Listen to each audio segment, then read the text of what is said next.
All right. Well, welcome back, everybody, to the Rice Report, our interview series. Today, we are joined by Sherriff Alex Villanueva, my former sheriff when I lived in LA County.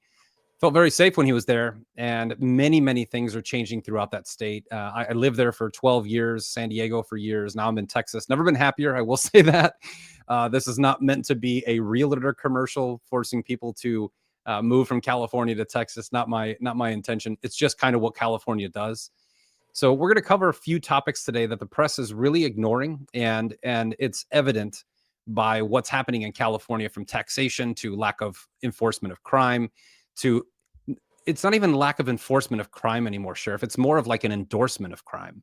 It's almost like they're giving gold stars to people. I've heard that they have stopped even trying to arrest pedophiles now in LA because no one will prosecute these cases. We've got Gaston in office there. The entire state is a mess. And I want to get a scoop on this breaking settlement draft that only 𝗖cie Woods has covered. I don't know if any of you know who 𝗖cie Woods is. She's a very good actual journalist who is looking for information to share with the world, not looking to make a buck on clicks. I follow her on Twitter. You all should. She's fantastic.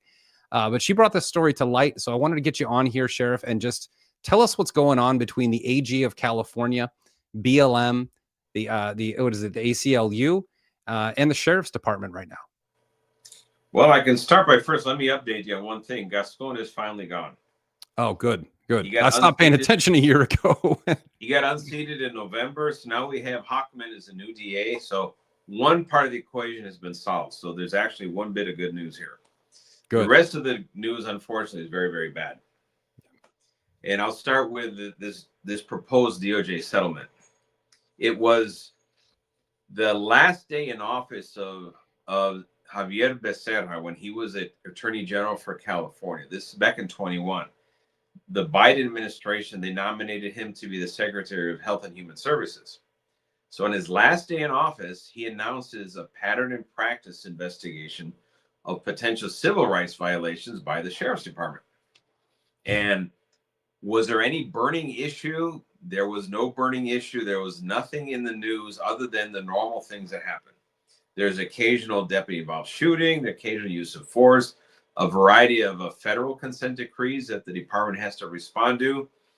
And at the same time, what was going on was the defunding effort of the Board of Supervisors, the defaming of the department members, calling them gang members, and a very concerted effort by the social justice warriors, the anti-law enforcement activists, to paint the department as somehow worthy of being eliminated. So they wanted me out of office because I had the temerity to actually follow the law and do public corruption investigations. One of them involved a member of the Board of Supervisors. So their attitude was, how dare he? We'll show him. So they got the AG to announce this pattern in practice. He's literally, his bags are packed. He's walking out the door, and here comes the investigation. And of course, we cooperated. We gave them all the information we had. They were at it for like three plus years, I guess. And then last year, 24, they announced, okay, we've finished our investigation, and they announced a proposed settlement, but they kept the settlement confidential. They didn't release it publicly, which is very strange. And they didn't release publicly the findings. I mean, if you've been around an organization of our size for 3.5 years, please show us all the skeletons you pulled out of the closets. You know, where are their bodies? What is going on? Yeah, happily. You want to know that information. Yeah, the public should be entitled to that information because it was the taxpayer dollars that they financed this whole witch hunt. They found nothing that would cast a negative light on the Sheriff's Department. What they did find, I'm pretty certain of it, is evidence of a severely understaffed agency, poorly resourced, with antiquated computer systems that cannot carry the load, the data management load necessary to comply with all the regulations of the state. Imagine that. But that information doesn't cast the Board of Supervisors in a positive light. So they decide, well, we're just not going to release publicly the findings. And they created a proposed settlement with 391 different items. Imagine that, a laundry list of 391. 391? in 391. in a single settlement state. I mean, you see these things with 12 to 15 commonly. No, 391. 105 pages long. So Wow. I read through the entire thing, and a month later, yeah, about a month later, about 3/4 of everything that they want in the settlement, we're already doing them. But they couldn't acknowledge that we were doing it, so they have to write it as if, oh, and you need to record, or you need to provide a chain of evidence when you gather. Oh, really? Well, you know what? We've been at it for 175 years. Thanks for the tip. I mean, stupid stuff. Like body-worn cameras, we have body-worn cameras. We have a system to deploy them, to record them, mandated when they're turned on, turned off, all this stuff. And they want to give us policy. And who is the one that's creating all this? Well, they're not law enforcement experts. It's a law firm. Which private law firm? Yeah, they hired a separate law firm to decide, okay, we're going to tell the people that have been doing it for 175 years, these are the best practice. When our agency, based on our history, our experience, the mistakes we made in the past, and all of that institutional knowledge, we actually generate a lot of the best practice and training for the nation in many areas. It's a large. LA is the largest sheriff's department in the country. Mm-hmm. But apparently, all of that got thrown away because we don't know what we're doing, and the state knows better. Of course. But they can't tell you why we threw that all away, because you have to just trust us. So you can trust me, bro. The California motto. Oh my God! I mean, this is just horrible. So most of the crap we're already doing. Bunch of other crap that they want us to do is so over the top bureaucratic that a deputy is not going to make it out of the station into the parking lot to log on to do anything, and they'll have to log off and go back home because they're putting so much requirements on documentation on everything that they're treated as suspects. So they have to prove that they're not suspects in everything they do. Imagine what that will do for law enforcement, especially self-initiated law enforcement activities. It could completely kill morale, kill speed, no ability to fight crime. And remember, their starting point is they've already killed the morale of the organization. Sheriff Luna is the worst sheriff who ever has been a sheriff in LA County by far. I thought McDonald was bad. No, Luna topped him out. The department is in a free fall. There's a mass exodus of employees. They're running skeleton crews everywhere because they don't have enough bodies. People are being forced to work double shifts on overtime day after day after day with no break in sight because they don't have the personnel. The classes, the academy classes are running half empty or more because no one wants to sign up under Luna. And then they're going to come to, oh, by the way, we see you're struggling with swimming here. Try this 100-pound anchor. Let me know how that works out for you. And that, now I've kind of set the stage where this is. Let me go through some of the particulars. They had a campaign about deputy gangs. So apparently they declared that all deputies with tattoos are now gang members. Real gang members with gang tattoos that are engaged in real crime are not gang members, but deputies with a tattoo, even the one they got 40 years ago, it's been now declared that they're gang members. Just because they have a tattoo. Just because they have a tattoo. Mm-hmm. In California, where 70% of Los Angeles has a tattoo. Pretty much. And yeah, about half of cops have tattoos in one form or another. So let me give you some of the bullets I have here. The settlement will scuttle constitutional protections for deputy sheriffs during the course of their employment, specifically the 1st, 4th, 5th, and 14th Amendments. As if their job wasn't hard enough. Oh, by the way, you have no constitutional rights of any kind. All right. The settlement will force employees to testify against each other for conduct that is constitutionally protected. Not, hey, let me rat out my partner because we think he's robbing banks. No, it's like he went to barbecue at someone else's house. He's probably a gang member. And they're forced to testify against other members of the force. Yes. Wow. The settlement forces the department to adopt findings of which there is no evidence on record. They have to admit, how is that law enforcement and no evidence on record? Isn't that like the prerequisite of determining a crime is evidence? Yeah. If you have findings, okay, well, what's the evidence? No, No evidence. So they declared that deputies with that tattoos are gang members. They've just, because it gets worse. So this will triple the cost of litigation and place a county in a position of disadvantage against frivolous lawsuits. Because now that are going to force a county to declare, findings, that means they're admitting, yeah, we have a bunch of gang members on the department. So all the lawyers are lining up going, oh, great. And I'm going to sue you because now you have gangs in your department. So my client, yeah, okay, maybe he was a bank robber, maybe he resisted arrest, but the deputy arresting him was a gang member. So therefore, he did that to advance the cause of it. See how this goes? A gang member with no constitutional rights. Yes. Gang member, no crime, no constitutional rights, trying to do a job, but it doesn't even matter what your opinion is on the police departments around the country. These are guys who are putting on a uniform, carrying a gun, risking their life to keep your neighborhood safe. They no longer have constitutional rights. They're considered gang members. And they basically have no recourse in court from this point. Pretty much. And that lays the county out wide open for liability, because now any ambulance chaser can just cash in and say, well, anything that befell my client is because they were gang members. See how this goes? Wow. Okay. Now check this out. Patrol deputies will no longer be able to conduct consensual searches in the field or interview minors, regardless of whether it involves an emergency. No, you have to have an attorney and the parent present. So I guess you just don't talk to minors anymore at all. And that's for field searches? Yes. And consensual searches. So even the person says it's okay for you to search me, they still can't search them. Yep. It's taking that one away.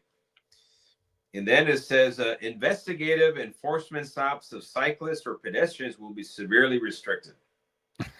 Now the deputies have to prove that the person they were stopping is some kind of a traffic road hazard, when pretextual stops are completely permissible by constitutional law, by case law, well-established legal precedent. And yes, a cop can have an ulterior mindset, because you know what? That guy who's in the trench coat and it's 100 degrees and he's loitering around the ATM, you know what? And he's eyeing the people that are keying in and taking money out. I think I'm going to detain him because I believe he's going to harm the people there. No, we can't do that anymore. See where this is going? I do. This is going to destroy all of that proactive police work that keeps people alive. Yes. You know how many lives have been saved because deputies are the ones that are asking the question, hey, that fellow over there, he's kind of sticks out. I don't recognize the car in the neighborhood. There's 3 deep, and it's middle of the day. They look young enough to be in school, yet they're not in school, and they're driving in circles around this neighborhood. Run the plate, doesn't come to this neighborhood. Those are the initiations of good police work that leads to a lot of solid arrests. Your Chilean burglary tourists, for example, things like that, and they all start from observations and some imagination. Sure. You start putting instinct. Yep. Well, they want to get rid of that. No more instinct. No more. No. Then the department will be forced to create alternatives to conducting investigatory stops and searches, a stated goal of radical anti-law enforcement activists. Oh, they've been trying to do that for a long time. So this pretty much, break that down for me. Black Lives Matter could have written this thing. That sounds like they did, and Antifa was probably the co-author. So in this scenario, you can't have instincts, and now you have to find an alternative way to question people who are clearly the round peg in the square hole. Like that's like 50% of patrol work is finding the round peg in the square hole. A Chicago in here, so the beat cops are the ones that always notice the stuff in the neighborhood nobody else could, and they're like, well, you should look out for this guy. He doesn't seem to fit in. That's 50% of the job. Yes, cops are highly trained observers. They know what normal behavior is. They know what abnormal behavior is, and they know how to place it in context. If you got people stumbling around, looks like they're on the influence, but they're outside of a bar, okay, well, that's what that is. But you take that same behavior somewhere else where it sticks out, okay, this is a little different. Right. And that's what they do. But it gets worse. Then the department will be evaluated on its ability to impose equity on enforcement actions with the goal of eradicating demographic disparities, a naive and dangerous concept that calls for equal outcomes in arrest rates. So that one, you just got to give up at this point. In other words, they want equal outcomes, even though different racial ethnic groups may have different rates of criminality, but they want the same outcome. So and I'm not a statistical expert, but I certainly have been down this rabbit hole and been in these arguments in public before. And the last time I checked, and this is a couple of years ago, and it's not racist, just a fact, something like 13% of America is black, and they commit something like 68% of the crimes or violent crimes in the country. So now, and that's just a stat. It doesn't mean anything. It's not it's just a fact and figure. And I believe I pulled that off the Department of Justice website. So it wasn't like from a random conspiracy theory site. So now if we have this disparity, I'm not saying there is, but say you have 10 people who are committing crimes, just statistically, and 7 of them are one ethnicity, and the other 3 are 3 other ethnicities. They're all committing the same crime. Now you can have to arrest 1 for 1. So I got to arrest 1 white person, 1 Hispanic, 1 black, 1 Asian. Is that kind of what that's saying in there? Is that well, I don't even understand how equity works in crime. I have no idea. Equity, equal outcomes. That's what the definition of equity is. But check this out. In LA County, when I was in office, we had, and still to this day, 8% of the county's population is black, 8%. Male black is obviously 4% of the county's population. But 31% of my inmates in the county jail in for murder were male black. So 4%, but 31%. So how can I get the 31% down to the 4%? Do I ignore the dead bodies because the wrong race killed them? I mean, it's just such a bizarre concept. I mean, the fact that the issue of disproportionate representation as both suspect and victim exists is something that society as a whole has to be concerned about, and we have to address why is that. Yes. But trying to somehow paper that over and say, well, we just got to have the same outcome is a joke, a really sick joke. Does this keep getting worse? Does this report get worse? It gets worse from here? Okay. The settlement would eliminate the likelihood of all field interviews by requiring deputies to inform the individuals being questioned that they do not have to respond to questions and are free to leave. Exactly how am I going to fill out a field ID card? The first thing I tell them is that you don't have to answer these questions. You're free to go. That's quite the conversation killer right there. No? Isn't that's part of the job of a police officer? Is you suspect someone of committing a crime and you ask them questions. And their responses determine whether or not you believe that they are committing the crime or they aren't. Again, it goes back to that instinct topic. And then field interview cards, FIR cards, those are used to establish, a database about criminal or about gangs, actual street gangs, real gangs, the ones that commit crimes. And there's a process already in play that's very established, supported by case law, by constitutional law. But these people want to make it virtually impossible to actually do your job. And that's another fine example. Here's another one you're going to like. Prohibits deputies from arresting people who resist arrest, even violently, if the underlying arrest is for public offenses such as trespass, public intoxication, drug possession, or under the influence of a controlled substance. Now, wrap your mind around that. Yeah, someone in possession of drugs and the cops come to arrest you, all I got to do is fight them and I'm free to go. So you're inspiring violence against police officers. Yep. It's not just a deterrent. That's literally saying, here's a way to get out of being arrested. Attack the cop. There's let me see. Eliminates the successful homeless outreach services team by prohibiting deputies from contacting a person who appears to be unhoused. Unhoused, another great term. Homeless. Yeah. So in other words, you can't contact the homeless anymore. And our homeless outreach service team is probably been the most successful effort at countywide of any organization to get homeless off the street into shelter, clean up the area, return it to the local community. I mean, they are hands down the experts and the #1 people that do that. They do that without force, without citations, without arrests. They make it happen. But if you're saying that deputies can't contact the homeless anymore, well, then I guess there goes that. And aren't homeless people used as witnesses to crimes? I mean, they're literally living on the street. They're watching what happens in the street. Yeah. So now you have a witness of a crime that you can't talk to, right? I mean, is that what they're trying to say in this? That could be. There you have suspects who are homeless, you have victims that are homeless, you have witnesses that are homeless. But what they believe is that, well, no, our homeless industrial complex, we want them to handle the homeless. We don't want deputies to be involved because they can't stand competition, especially when the competition works so well.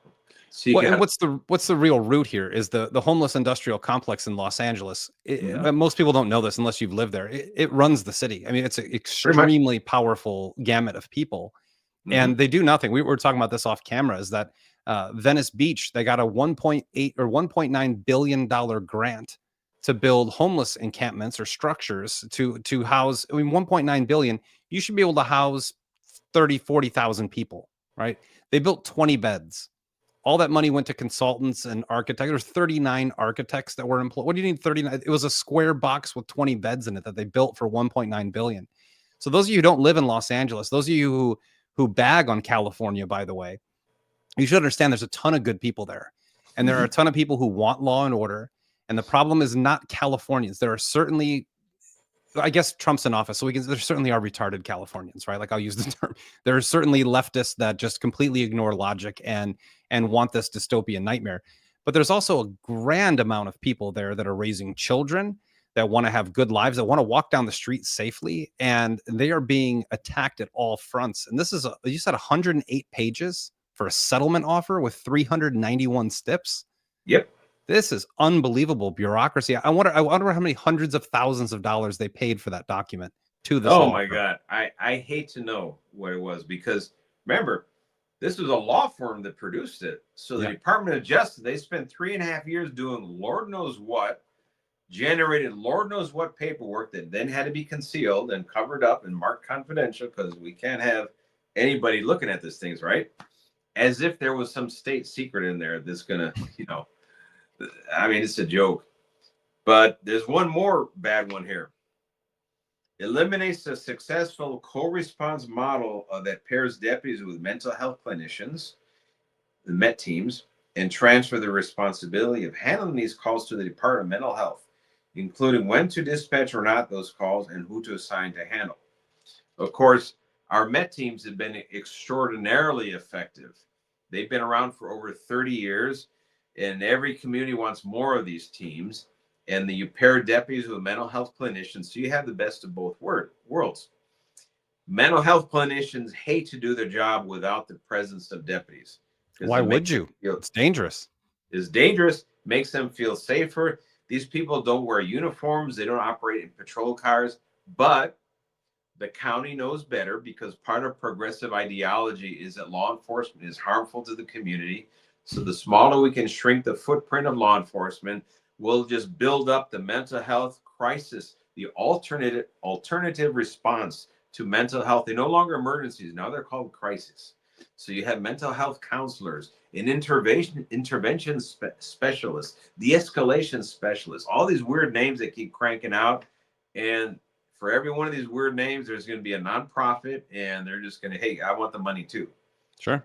And the sad thing is the MET teams work. They've been so successful at reducing conflict, lowering use of force rates. For example, successful outcomes where the guy suffering through whatever mental health illness they have gets the care they need, and you're restrained, and if they got a family hostage, it all ends up with no tragedies. It works. So they're going after trying to gut the things that work, in all of it to fund their progressive utopia. Literally, that is the end game of the Board of Supervisors. And the sheriff, this current sheriff, he's just going to roll over and sign whatever he signs. And then there's more categories that are going to basically reduce the role of the sheriff in imposing discipline, undermine the authority of the sheriff. prop up the role of the Inspector General and the Oversight Commission when they're supposed to be advisory bodies only. No, they're trying to give them authority and decision-making power, which Sure. means they're no longer advisory in nature. Yeah, they're And centralizing the force. Exactly. And the sheriff, he's dumb enough that he'll sign his name to anything because he doesn't care. And it's his signature that's required for this, because this is, guys, this isn't like an old or new thing. It's February 19th. I think this was released on February 12th. So this document's like a week old, 10 days old. No, it was February of last year. Oh, 𝗖𝗂's article was this week. That's Yes. where I saw that. Yeah. But the sad thing was this document stayed secret. The unions got a hold of it. And when they got a hold of it, we're pretty sure it was pretty soon. But ALADS, the deputies union, they sat on it for over 6 months. And this only what are they getting from sitting on it? This obviously affects them, right? So there's always incentive. That's really the problem with bureaucracy, especially in places like a one-party state that's totally corrupt. Is that the incentive structure? We just talked about it off camera. You know, the homeless industrial complex, they go from one high salary nonprofit onto a new board with a higher salary. They fail up. So every time they fail, they get promoted, they get more money.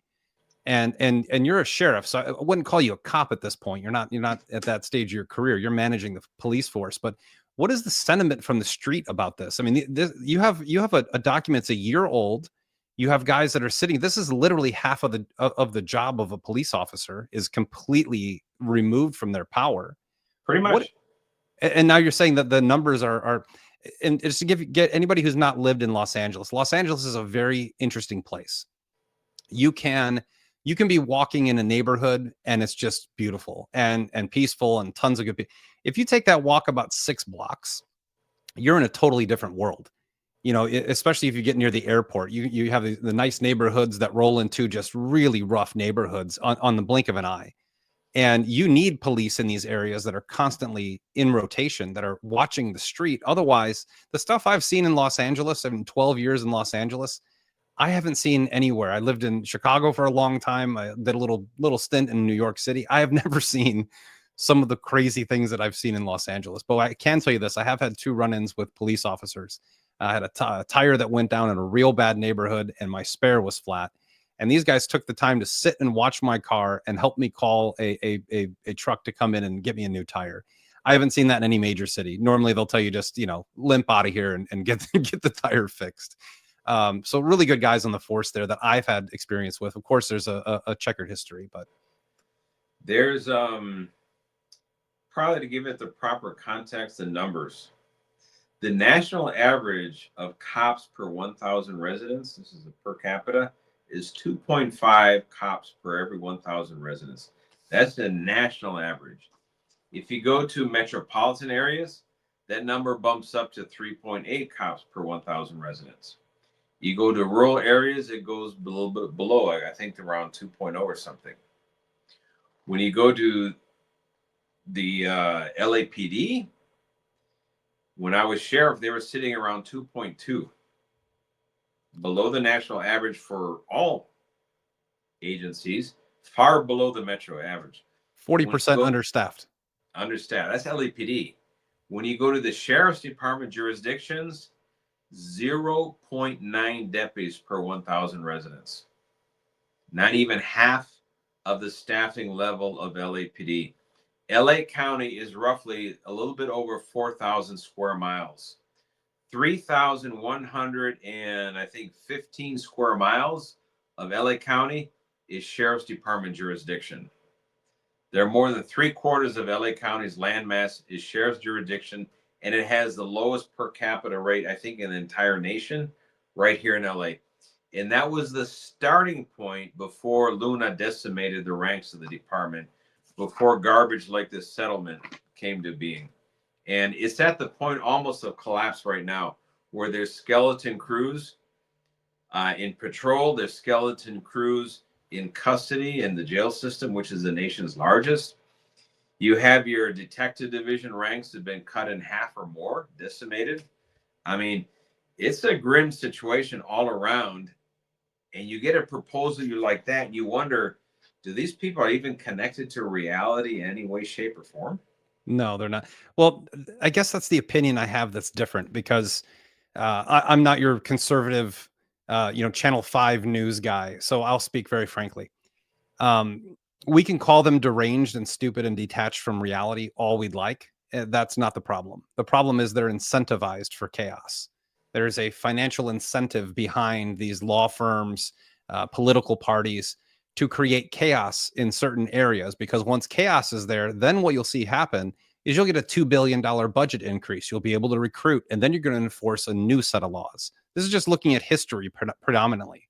You can look at this from the French Revolution on. Those who create the chaos are the ones who settle the chaos and establish new tyrannical rules. So I'll say that. You can't say that, but I'll say that. I think that they are financially incentivized to diminish the power of the police force. For what reason, I don't know. I can only assume. Well, my theory is that they want to leverage that chaos into building up their progressive utopia.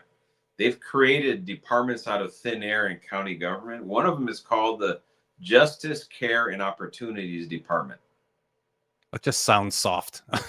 It just sounds terrible. It sounds horrible.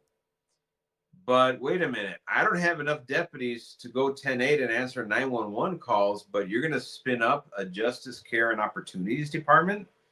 I have people paying out their nose taxes, property taxes, to fund our local school system, but they're going to create a Department of Youth Development. See where we're going with this? Yes. They're basically shifting the funding that goes to the public safety infrastructure, and they're appropriating it to things that align with their political ideology. And they're doing it basically to hell with the consequences, to hell with the dead bodies, because they're not dying in their neighborhood. It's someone else's neighborhood farther away. And how much funding is this? What is it called? The Justice, Care, and Opportunity. How much funding are they getting from the state? Well, they took $100 million from my budget to fund that. $100 million? Mm-hmm. So part of the Los Angeles was defunded about $1 billion, right? 1.2 billion. No, the LA Sheriff's Department, we were defunded for 2 years in a row. The total between 2020-21 was $261 million. I had my service and supply budget of $143 million frozen. I had 1,281 budgeted positions removed from my budget. I had a hiring freeze imposed. Just the Sheriff's Department and probation, not any other county department. And they were doing this while they were sitting on a budget surplus of $2 billion. So they can't say it was a, financial crisis of any kind. No, this was ideological. It was designed to harm my administration for just basically political vandalism. There's no other way to explain it. And now you see where the money's starting to shift. It's shifting to all these things. We have a jail that needed to be torn down and replaced. They canceled the contract. They paid an $80 million penalty for canceling the contract.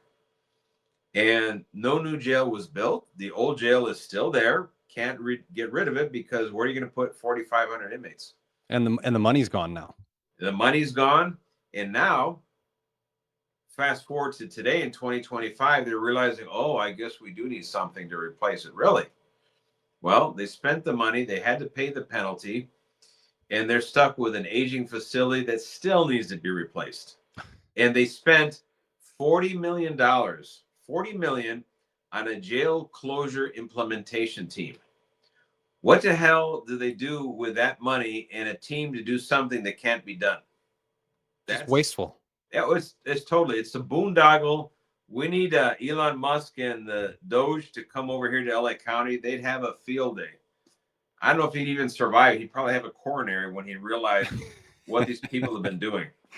Well, he might actually get killed somewhere, because if that settlement gets signed, cops won't be able to protect him. Well, that pretty much, yeah. This is they could shoot Elon, and then when the mental health person comes, they can attack the cop and run away on foot. Nothing happens to him. Mm-hmm. There you go. Wow. So this is it is bad all around. I gotta ask this question: are there any guys on the force that are for any of this stuff? Is there a little like a lone wolf, one guy going, you know what, this isn't bad? I think it's, I think that if they removed all of our constitutional right, maybe take my gun too, right? Like maybe I don't have to wear a badge. Are there anyone? Is there anyone supporting this in the force? Zero. Zero. Luna, the sheriff, and his immediate command staff, they're gonna sing its praises because they want to keep their stars on their collar. And nobody in their right mind would say yes to anything on this. Well, I still remember being there and seeing you on press conferences, actually speaking the truth and watching the press conferences get cut out.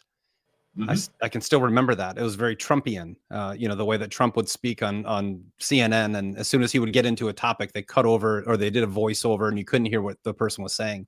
This is a dire issue in our second largest city in this country. And I don't think people realize how, first of all, how bad crime is in Los Angeles, and more importantly, how bad crime is like in Alhambra and some of these other cities around the cuff, right? The just outside the city limits of LA. These are dangerous areas. There's migrants there, drug runners, child traffickers. You have the port of Long Beach. God knows what goes in and out of that because they can only inspect 3% of the containers. Here's a problem.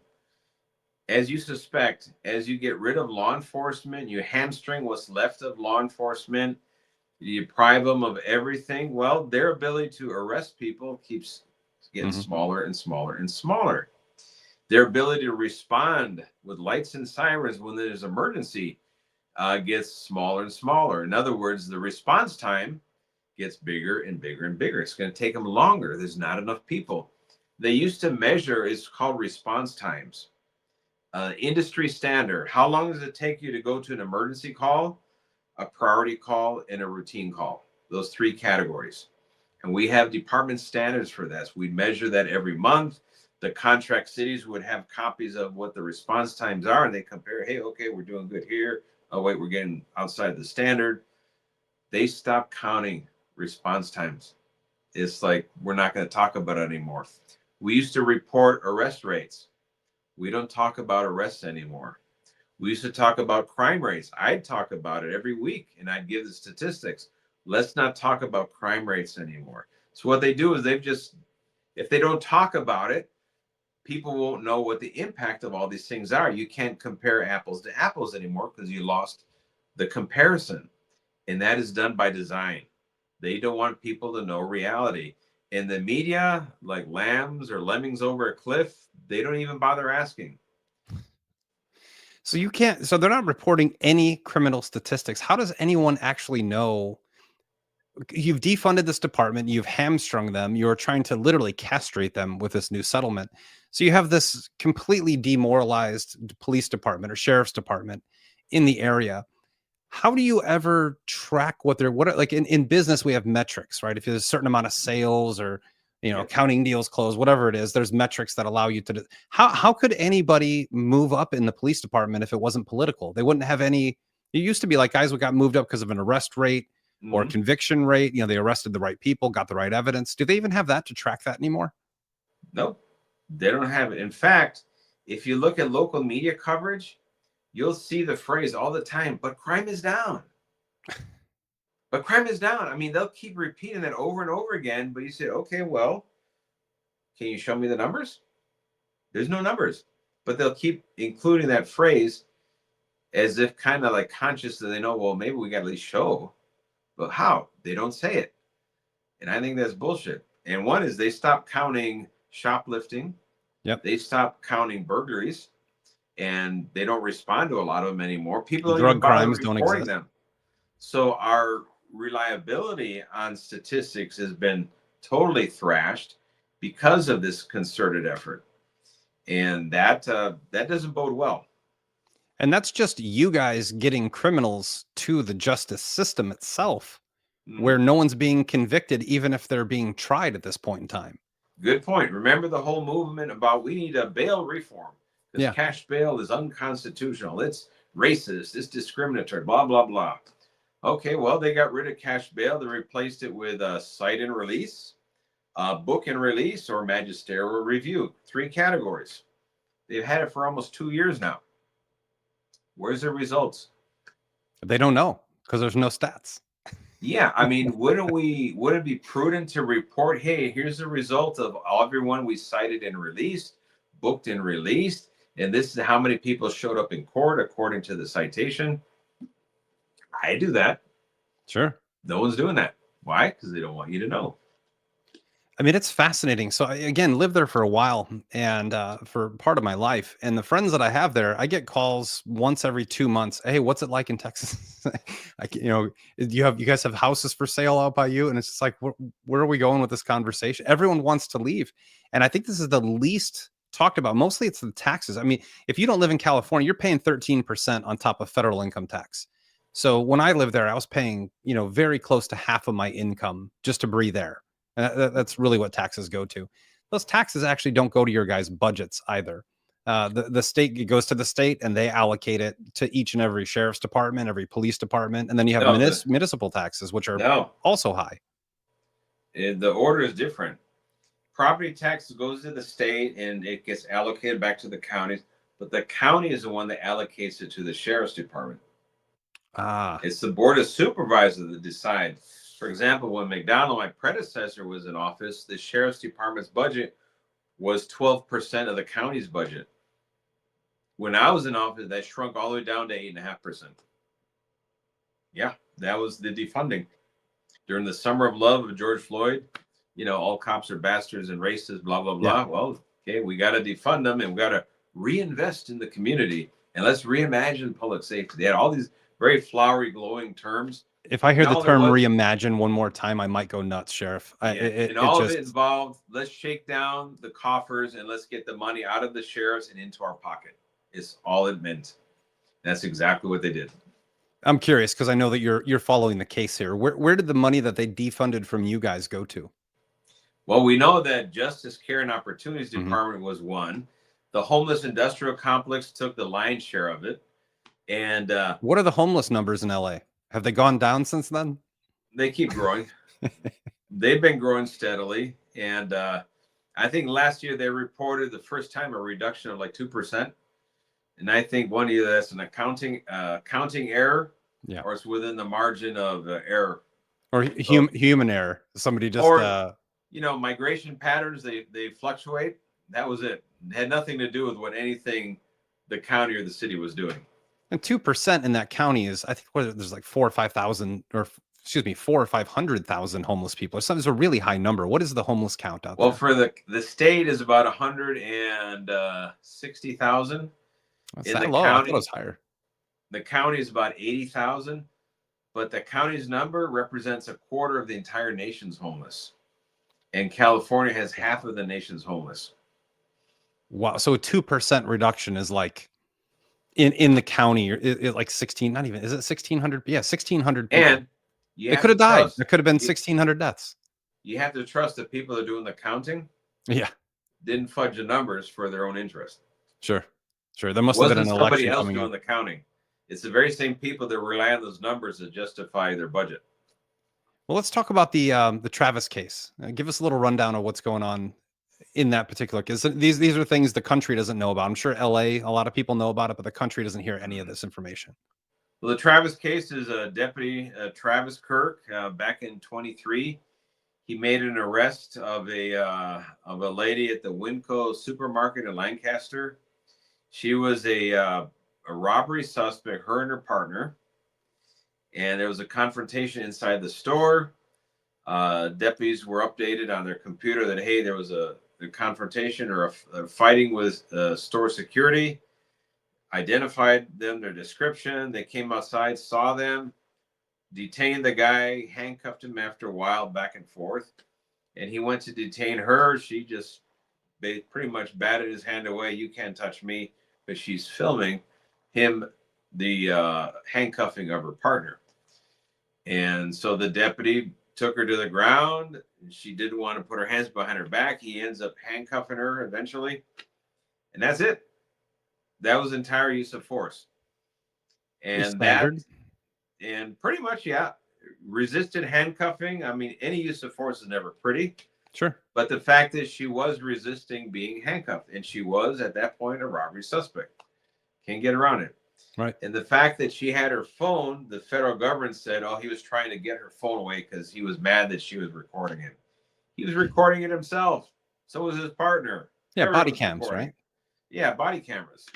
So the sheriff shamelessly shopped it and said, oh my God, this is, I'm disturbed by this, and got everybody spun up about this as somehow a miscarriage of justice, and then shopped it to the feds. They went and ran with it, I guess, as a political favor to the sheriff. And they ended up getting the poor kid convicted. This is a Army veteran, spotless record, use of force that was within department policy. I mean, you can critique and say, well, maybe he could have waited a little bit longer, this or that, but it really doesn't matter. Sure. The fact that she was resisting arrest, he used the force to overcome the resistance. That is the essence of Graham versus Connor. And now he's facing, I mean, he's got a lovely wife and 2 young kids, a 3 and a 5-year-old, and now he's going to be a convicted felon and locked up for 10 years for doing his job. Luna, He's looking at 10 years for that? 10 years. So Luna, he can't hire ants to go to a picnic.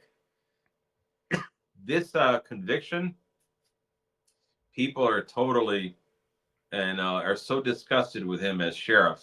They want him out. They want him to resign, and it's getting ugly. He's not really resign. Now deputies are saying, why am I going to even use pepper spray anymore? I might too be hauled over to get a federal conviction just for doing my job.